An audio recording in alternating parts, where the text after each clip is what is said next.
Hello dear students, welcome back to our next session on the chapter Units and Measurement.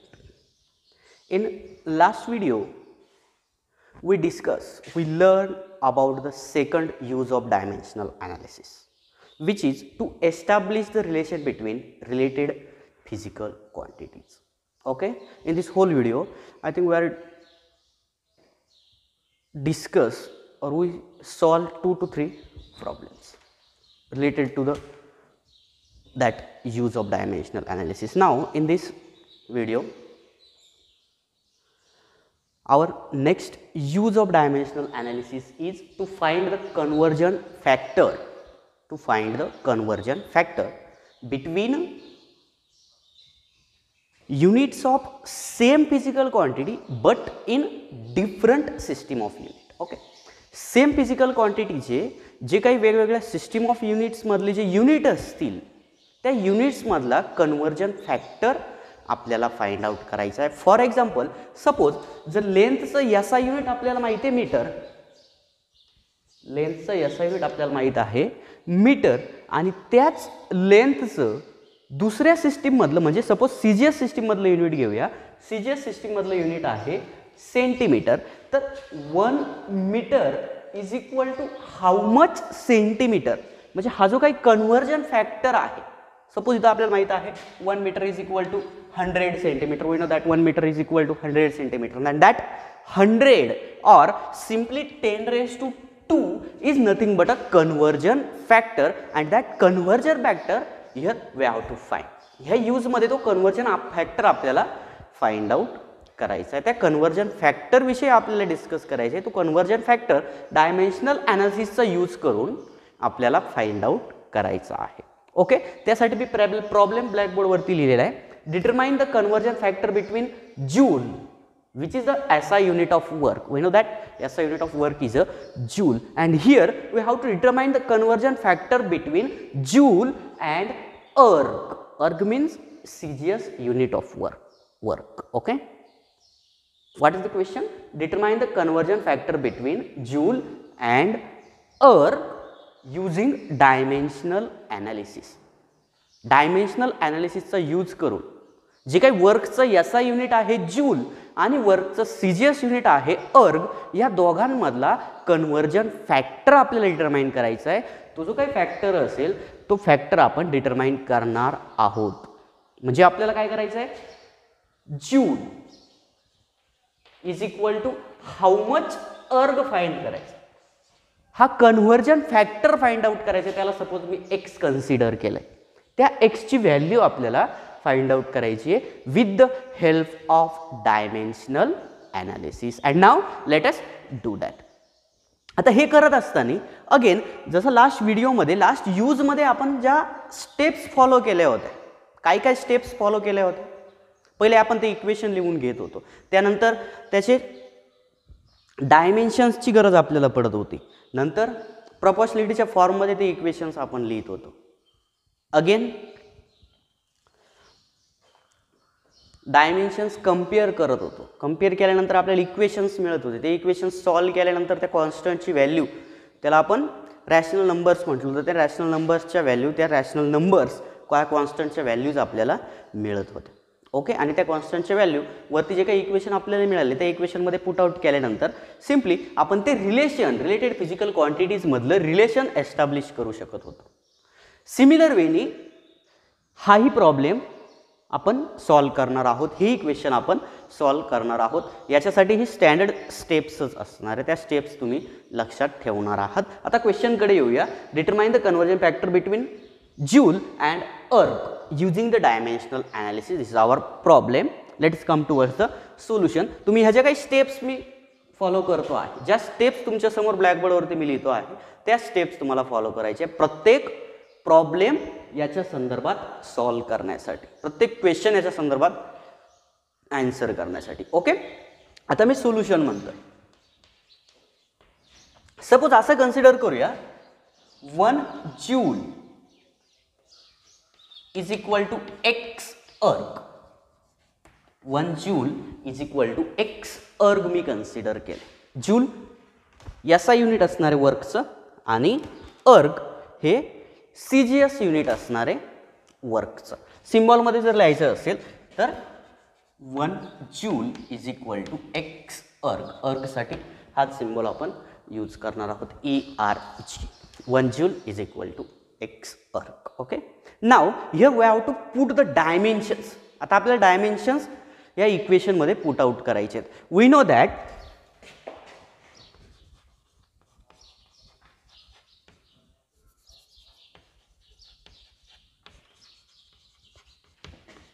dimensions of work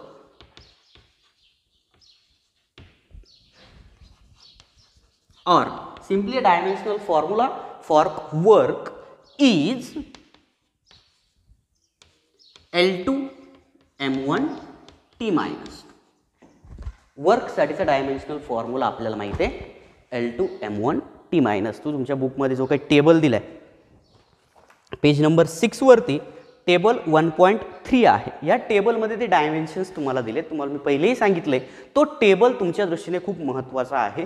त्या टेबलमध्ये जेवढे काही dimensional फॉर्म्युलेस तुम्हाला दिले, जेवढ्या काही फिजिकल क्वांटिटीजचे, जेवढ्या काही डिराईव्ड फिजिकल क्वांटिटीचे डायमेन्शन्स तुम्हाला दिलेले आहेत ते सर्वच्या सर्व डायमेन्शन्स तुम्ही लक्षात ठेवणार आहात. आता सोल्युशनमध्ये फर्स्ट स्टेप काय लिहिली आपण, 1 joule is equal to x erg. कोणताही प्रॉब्लेम असो, सपोज तुम्हाला प्रॉब्लेम सॉल्व्ह करायचा आहे हा क्वेश्चन असा विचारला, determine the conversion factor between metre and centimetre using dimensional analysis. तर सिम्पली तुम्ही लिहिणार आहात 1 metre is equal to x centimetre.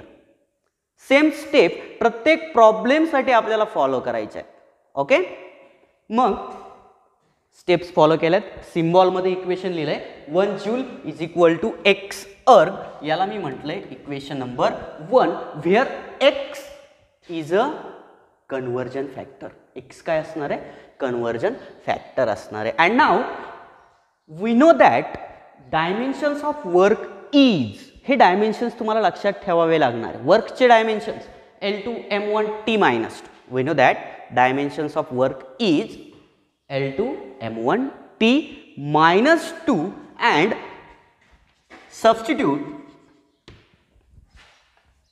this in equation 1. या वरच्या इक्वेशन 1 मध्ये हे डायमेन्शन्स आपल्याला पुट आउट करायचे आहेत, सबस्टिट्यूट करायचे आहेत. We get what, we get joule. Suppose आता मी लिहितोय कसं बघा, L2 M1 T minus जूलचे dimensions लिहिले आणि इथं जो काही सफिक्स आहे तो मी 1 कन्सिडर करतोय. 1 स्टँड्स फॉर SI सिस्टीम. 1 मी इथं यूज कशासाठी करतोय, SI सिस्टीमसाठी यूज करतोय 1. आणि ह्या SI सिस्टीममध्ये LMT लेंथ, मास आणि टाइम यांच्यासाठी आपण SI सिस्टीमचा यूज केलाय. म्हणजे लेंथचं युनिट मीटर असणार आहे, मासचं युनिट किलोग्रॅम असणार आहे आणि टीचं युनिट सेकंद असणार आहे. टीच्या युनिटविषयी तुम्हाला जास्त काही लक्षात ठेवण्याची गरज नाही. कोणत्याही सिस्टीममध्ये जा, टाईमचं युनिट आपल्याला टाईमचं युनिट आपल्याला सेकंदच मिळणार आहे. कुठल्याही सिस्टीममध्ये, CGS सिस्टीममध्ये, FPS सिस्टीममध्ये, MKS सिस्टीममध्ये, SI सिस्टीममध्ये आपण 4 सिस्टीम ऑफ युनिट्स बघितल्या आहेत. त्या 4ही सिस्टीम ऑफ युनिट्समध्ये टाईमचं युनिट ऑलवेज सेकंदच असणार आहे. म्हणजे त्याविषयी तुम्हाला जास्त काही लक्षात ठेवण्याची गरज नाही. बट ह्या इक्वेशनमध्ये 1 मी यूज केलाय SI सिस्टीमसाठी, की ज्या सिस्टीममध्ये लेंथ मीटरमध्ये आहे, मास किलोग्रॅममध्ये आहे आणि टाइम सेकंदमध्ये आहे. मग इज इक्वल टू मी लिहितोय x into L2 M1 T minus 2. L2 M1 T minus 2. Okay, length, mass and time. Again इथं मी जो काही सफिक्स यूज करतोय तो सफिक्स मी लिहिणार आहे 2. मी इथं लिहितोय where 1 is use to indicate, where 1 is used to indicate SI system. 1 मी कशासाठी यूज केलाय, SI सिस्टीम इंडिकेट करण्यासाठी. 1 काय आहे, सफिक्स आहे. Where suffix 1 is use to indicate the SI system and and suffix आपण तिकडे लिहिले नाही, इथे लिहिणार नाही आहोत. Two is use to indicate CGS system.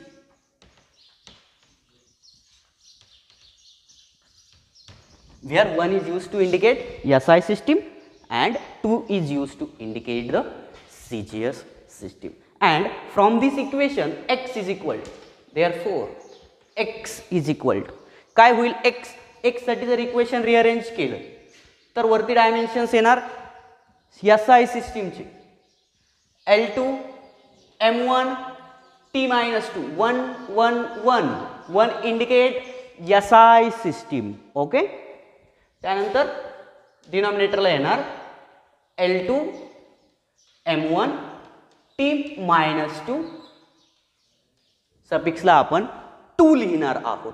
CGS system आहे. आता हेच इक्वेशन थोडं सिम्प्लिफाय करूया. Therefore x is equal to L1 upon L2, L1 upon L2 SI system मध्ये लेंथ आणि CGS सिस्टीम मध्ये लेंथ, याचा पॉवर आपल्याला मिळणार आहे 2 2 2. Okay, 2 into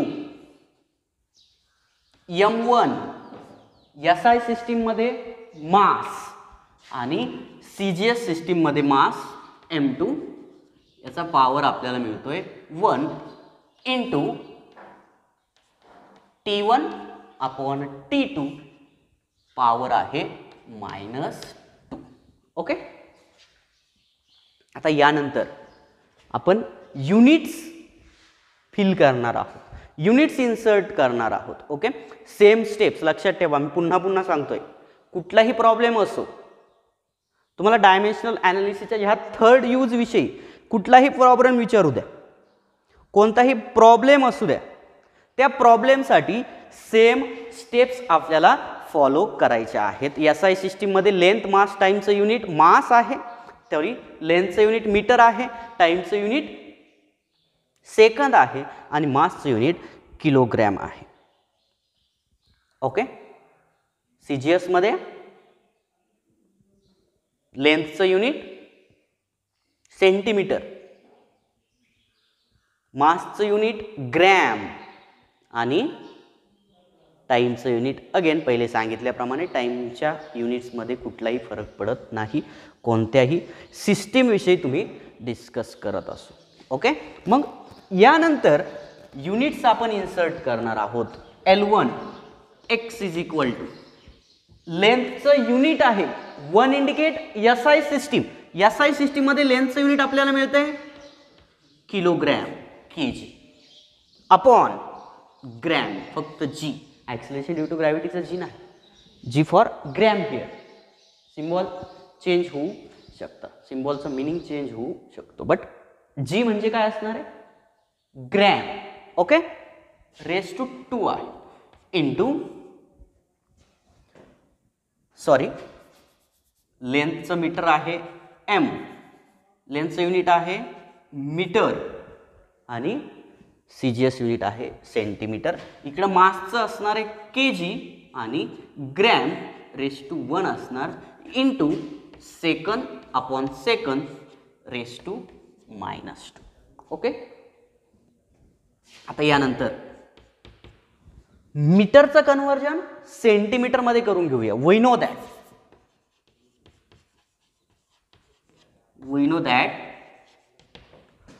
1 metre is equal to 100 centimeter and 1 kg is equal to 1000 gram. Okay, therefore आता ह्याच्या काय व्हॅल्यूज आपल्याला माहित आहे, त्या व्हॅल्यूज आपण इथं पुट आउट करणार आहोत. इक्वेशन 1 मी रब केलंय, त्या इक्वेशनची गरज आपल्याला पडणार आहे. ते इक्वेशन काय होतं, 1 joule is equal to x erg, आणि त्या x ची व्हॅल्यू आपण फाइंड आउट करतोय. ओके, इक्वेशन नंबर 1 आहे. Therefore 1 metre is equal to 100 centimetre, therefore x is equal to इथं 1 मीटर आहे, मग याला मी 100 सेंटीमीटर लिहितोय, खाली सेंटीमीटर ॲज इट इज ठेवतोय, रेस टू पॉवर 2 आहे, पॉवर 2 आहे, इंटू केजीचं कन्वर्जन, किलोग्रामचं कन्वर्जन ग्रॅममध्ये केलंय, 1000 ग्रॅम अपॉन ग्रॅम, याचा पॉवर 1 आहे, into second get cancel, 1 raise to minus 2, 1 raise to minus 2, okay, which is equal to centimetre get cancel, gram get cancel, x is equal to 100 raise to 2, मी या 100ला 10 raise to 2 लिहितोय, 10 raise to 2 म्हणजे 100च असणार, again race to 2 मिळतोय, into 1000 10 raise to 3 into 1 raise to minus 2, 1च येणार, which is equal to 10 raise to 4 into 10 raise to 3, therefore x is equal to 10 raised to 4 plus 3 and x is equal to 10 raised to 7 मिळतंय, x is equal to काय मिळतंय, 10 raised to 7, x ची value मिळाली, hinge conversion factor consider केला होता आपण x, त्या x ची व्हॅल्यू मिळाली आहे 10 raised to 7, मग याच्यावरून आपण म्हणू शकतो the conversion factor between, therefore काय विचारलं होतं, डिटरमाइन द कन्व्हर्जन फॅक्टर, मग सोल्युशन तुम्ही लास्टला एक सेंटेन्स लिहिणार आहात, conversion factor between, therefore conversion factor between joule and अर्ग इज 10 raised to 7, जूल आणि अर्ग मधला कन्वर्जन फॅक्टर किती आहे, 10 raised to 7 आहे, देअरफॉर फ्रॉम इक्वेशन 1 वरून, from equation 1 joule is equal to 10 raised to 7 अर्ग, हा 10 raised to 7 कन्वर्जन फॅक्टर आपण फाइंड आउट केलाय with the help of dimensional analysis. In this way you can use the dimensional analysis to determine the conversion factor between units of same physical quantity but in different system of unit. Same physical क्वांटिटीचे वेगवेगळ्या system of unit मधले conversion factor जर find out करायचे असतील तर dimensional ॲनालिसिसचा use आपण कशा प्रकारे करू शकतो ते आपण डिस्कस केलंय ह्या प्रॉब्लेमवर, ओके, आणि ह्याच्या काही स्टेप्स मी फॉलो केल्यात, सेम स्टेप्स प्रत्येक प्रॉब्लेमसाठी आपल्याला फॉलो करायच्या आहेत. आता नेक्स्ट प्रॉब्लेमकडे येऊया.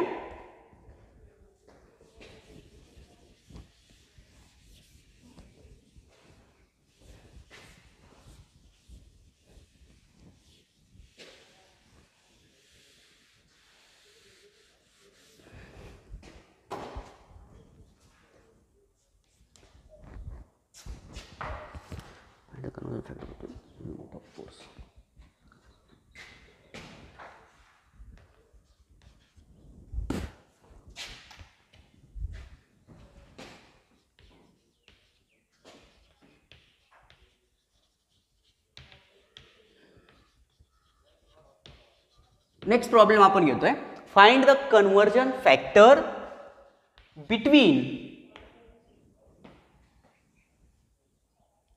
Units of force in SI and CGS system. Question आहे, find the conversion factor between units of force in SI and CGS system. आता अशा प्रॉब्लेमसाठी तुम्हाला फोर्सचं युनिट माहीत असणं गरजेचं आहे. इथं तुम्हाला कुठल्याही प्रकारचं युनिट दिलेलं नाही.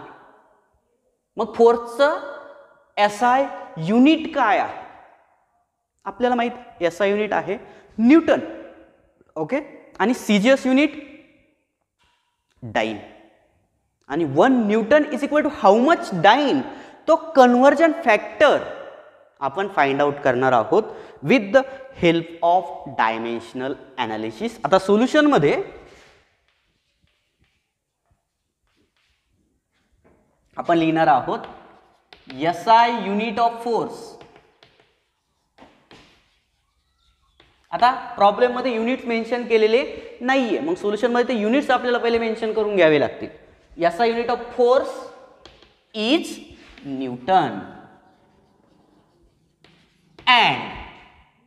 and CGS unit is dyne. SI unit आहे न्यूटन, CGS युनिट आहे डाइन. आणि आपल्याला फाइंड काय करायचं आहे? 1 newton is equal to how much dyne. 1 newton is equal to how much dyne. तो कन्वर्जन फॅक्टर आपण फाइंड आउट करणार आहोत. Let 1 newton is equal to x dyne. 1 newton is equal to x dyne मी consider करतोय.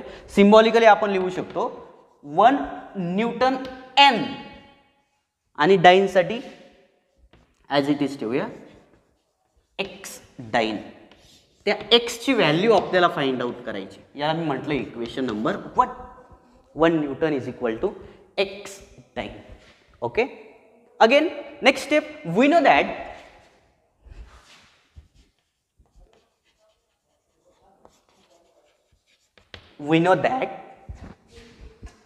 dimensional formula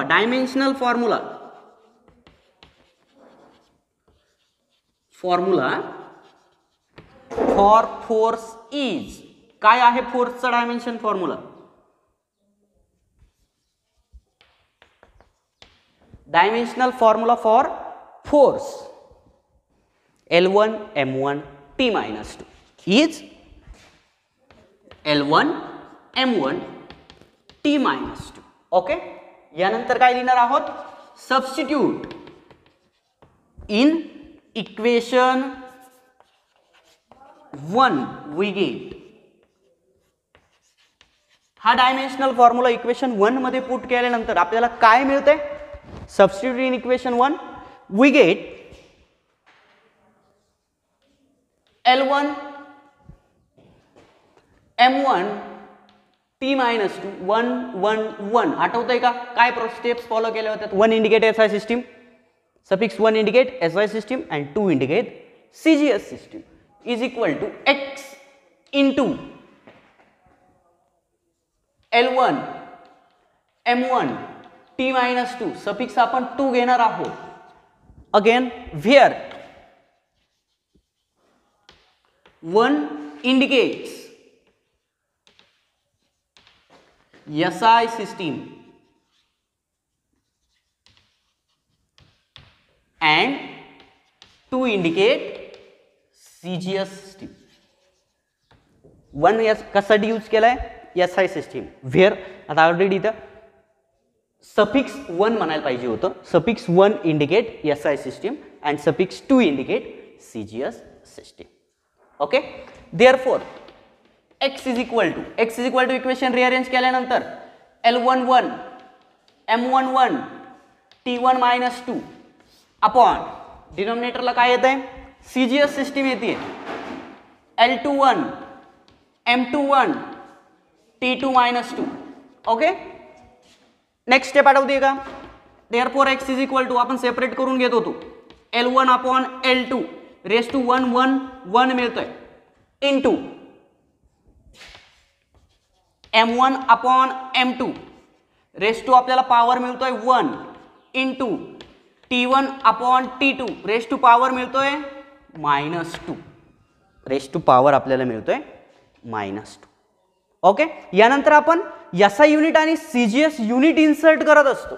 therefore x is equal to लेंथचं SI unit आहे metre आणि लेंथचं CGS युनिट आहे centimetre.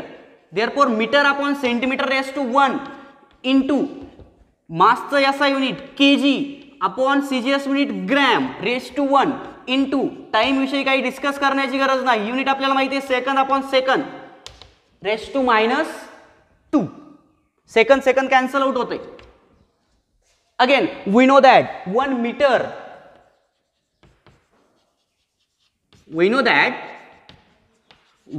Metre is equal to 100 centimetre and 1 kg is equal to 1000 gram.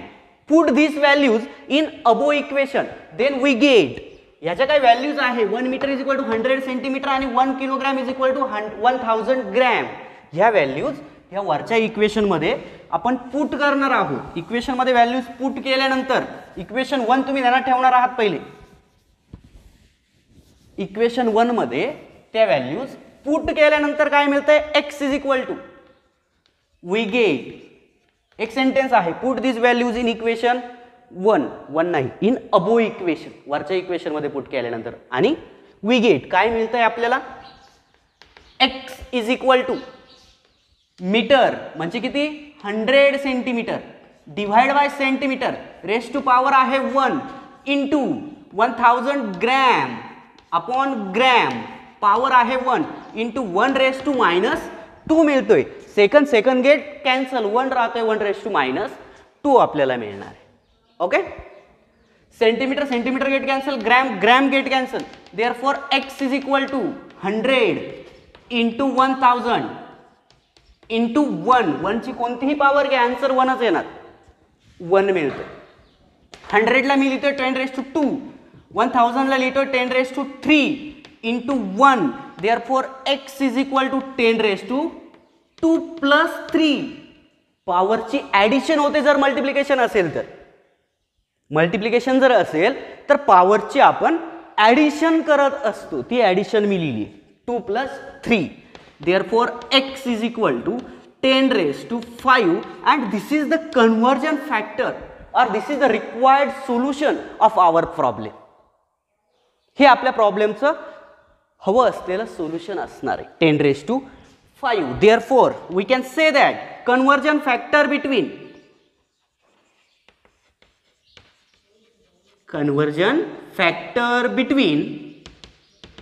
SI unit and CGS unit of force, फोर्सच्या SI unit आणि CGS unit मधला conversion factor. Therefore conversion factor between SI unit and CGS unit of force is 10 raised to 5. Therefore 1 newton is equal to 10 raised to 5 अर्ग. हा तो conversion factor आपल्याला मिळाला. Second problem, same steps आपण follow केल्यात as like first problem मध्ये ज्या steps आपण फॉलो केल्या होत्या त्याच स्टेप फॉलो करून सेकंड प्रॉब्लेमचं सोल्युशनही आपण मिळवलं होतं, की जो प्रॉब्लेम होता मिळवलं आहे की जो प्रॉब्लेम होता find the conversion factor between SI unit and CGS unit of force. आता ह्या प्रॉब्लेममध्ये फोर्सचं युनिट आपल्याला दिलं नव्हतं, त्या फोर्सचं युनिट तुम्हाला माहीत असेल असं तर प्रॉब्लेम डिराईव्ह करत असताना, प्रॉब्लेम बनवत असताना त्यांनी कन्सिडर केलेलं आहे. ओके, आणि ऑब्विसली तुम्ही 11thला आलेले आहात, तुम्ही इथून मागचं चॅप्टर शिकलेला आहात, 10thला सायन्स शिकलाय, 9thला सायन्स शिकलाय, ते अगोदरच्या 2-3 स्टँडर्डमध्ये सायन्स शिकलाय म्हटल्यानंतर फोर्सचं युनिट तुम्हाला माहीतच असायला पाहिजे. ओके, युनिट दिलेलं असेलच असं नाही, ते सर्वच्या सर्व युनिट्स जेवढ्या काही फिजिकल क्वांटिटीज असतील त्या सर्व फिजिकल क्वांटिटीचे युनिट्स तुम्ही लक्षात ठेवणार आहात, SI युनिट आणि CGS युनिट. बाकीच्या दुसऱ्या युनिट्समध्ये एवढं काही इंटरेस्टेड आपण नाही आहात, दुसऱ्या सिस्टीम ऑफ युनिटमध्ये, त्या बाकीच्या सिस्टीम ऑफ युनिटची जास्त काही लक्षात ठेवण्याची गरज नाही. बट SI सिस्टीम आणि CGS सिस्टीम तुम्ही लक्षात ठेवणार आहात. डेली लाईफमध्ये हे तुम्ही त्या सिस्टीम्स यूज करत असता. कधी कधी म्हणता 1 kg, give me the 1 kg sugar, 1 kilo साखर द्या. Give me the 500 grams of sugar, अर्धा किलो साखर द्या, 500 ग्रॅम. त्या याच्यावरती वेइंग मशीनवरती बॅलन्सवरती 500 grams दाखवतंय. ओके, तुम्हाला ते माहीत असणं गरजेचं आहे. मासचं CGS युनिट ग्रॅम आहे, मासचं SI unit MKS unit kilogram आहे. लेंथ विषयी मीटर सेंटीमीटर. ओके, ही SI unit SI system CGS system convergence ते तुम्ही व्यवस्थित लक्षात ठेवणार आहात, ते युनिट्स तुम्ही व्यवस्थित लक्षात ठेवणार आहात जेवढ्या काही फिजिकल क्वांटिटीची गरज आपल्याला पडते. आता नेक्स्ट प्रॉब्लेम तुमच्यासाठी असणार आहे, तो प्रॉब्लेम तुम्ही सॉल्व करणार आहात. प्रॉब्लेम असा आहे, find the conversion factor. Again dimensional ॲनालिसिसचाच यूज आपल्याला करायचा आहे. Find the conversion factor between SI unit and CGS unit of density. Density.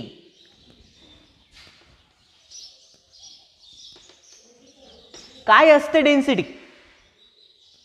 Mass upon volume. म्हणजे आपल्याला मिळते डेन्सिटी. मग युनिट काय मिळणार आहे? मासचं युनिट आहे केजी, व्हॉल्यूमचं युनिट आहे मीटर क्यूब.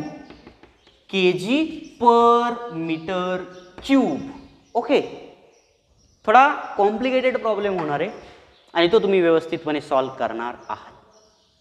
ओके, प्रॉब्लेम आहे find the conversion factor between SI unit and CGS unit of density. Again units are not given in the problem. प्रॉब्लेममध्ये युनिट्स आपल्याला दिलेले नाही. ती युनिट्स तुम्हाला माहीत असणं गरजेचं आहे. डेन्सिटीचं युनिट आहे केजी पर मीटर क्यूब. हे झालं SI युनिट आणि केजीच्या ऐवजी आपण ग्रॅम, मीटरच्या ऐवजी centimetre, gram per centimetre cube. हे झालं CGS युनिट. आणि तुम्हाला काय करायचं आहे? KG per metre cube is equal to x gram per centimetre cube. ह्या एक्स ची व्हॅल्यू तुम्हाला फाइंड आउट करायची आहे with the help of dimensional analysis. आणि ती व्हॅल्यू पण काय असेल ती व्हॅल्यू मी तुम्हाला सांगतोय. 10⁻³ कन्वर्जन फॅक्टर तुम्हाला मिळायला पाहिजे 10⁻³ महत्वाचा प्रॉब्लेम आहे किंवा प्रॅक्टिससाठी, या थर्ड यूजच्या प्रॅक्टिससाठी चांगला असा प्रॉब्लेम आहे. Find the conversion factor between SI unit and CGS unit of density. Okay, अशा प्रकारे आपण डायमेन्शनल ॲनालिसिसच्या तीनही यूज विषयी डिस्कस केलंय. First use is to check the correctness of a physical equation. By using dimensional analysis, how to check the correctness of a physical equation is we learn in this use. ह्या यूजमध्ये तो dimensional analysis कशा प्रकारे तुम्ही apply करू शकता correctness check करण्यासाठी त्याविषयी आपण डिस्कस केला आहे. त्यानंतर नेक्स्ट यूज होता to establish the relation between related physical quantity. ज्या काही रिलेटेड फिजिकल क्वांटिटीज असतील त्यांच्यामध्ये काहीतरी रिलेशन आहे, बट ते रिलेशन आपल्याला माहीत नाहीये. ते रिलेशन ऑब्टेन करण्यासाठी, मिळवण्यासाठी, एस्टॅब्लिश करण्यासाठी डायमेन्शनल ॲनालिसिसचा यूज आपण कशा प्रकारे करू शकतो त्याविषयी आपण डिस्कस केलं. आणि या व्हिडिओमध्ये जो काही थर्ड यूज होता, काय होता third use? To find the conversion factor between the units of same physical quantity but in different system of unit. वेगवेगळ्या सिस्टीम ऑफ युनिट्समध्ये जे काही युनिट्स असतील दिलेल्या फिजिकल क्वांटिटीचे, त्या युनिट्समधला कन्वर्जन फॅक्टर आपण फाइंड आउट केलाय. पहिल्या प्रॉब्लेममध्ये वर्कच्या CGS आणि SI सिस्टीम मधल्या युनिटचा कन्वर्जन फॅक्टर फाइंड आउट केला. तो कन्वर्जन फॅक्टर आपल्याला मिळाला 10⁻⁷. 1 जूल इज इक्वल टू 10⁻⁷ अर्क. दुसऱ्या क्वेश्चनमध्ये, दुसऱ्या प्रॉब्लेममध्ये फोर्सच्या युनिट विषयी आपण डिस्कस केलं. कन्वर्जन फॅक्टर आपल्याला मिळाला 10⁵. 1 newton is equal to 10⁵ dyne. आणि हा जो काही प्रॉब्लेम तुम्ही सॉल्व्ह करणार आहात, ह्या प्रॉब्लेममध्ये डेन्सिटीच्या युनिट्स मधला कन्वर्जन फॅक्टर आपण फाइंड आउट करतोय. तो युनिट, तो कन्वर्जन फॅक्टर तुम्हाला मिळणार आहे 10⁻⁻3. ओके, हा प्रॉब्लेम, हा क्वेश्चन तुम्ही सॉल्व्ह करणार आहात. पुन्हा एकदा क्वेश्चन सांगतोय. क्वेश्चन असा होता किंवा क्वेश्चन असा आहे की जो तुम्ही सॉल्व्ह करणार आहात. To find the conversion factor between SI unit and CGS unit of density using dimensional analysis. Okay, आता जो काही नेक्स्ट व्हिडिओ असेल त्या नेक्स्ट व्हिडिओमध्ये आपण डिस्कस करणार आहोत या डायमेन्शनल ॲनालिसिसचे काही लिमिटेशन्स. डायमेन्शनल ॲनालिसिसचे काही लिमिटेशन्स आपण नेक्स्ट व्हिडिओमध्ये डिस्कस करणार आहोत. ते लिमिटेशन्स काय असतील, कुठं कुठं डायमेन्शनल ॲनालिसिस ॲप्लिकेबल होत नाही, त्याविषयी आपण डिस्कस करणार आहोत नेक्स्ट व्हिडिओमध्ये. Thank you dear students.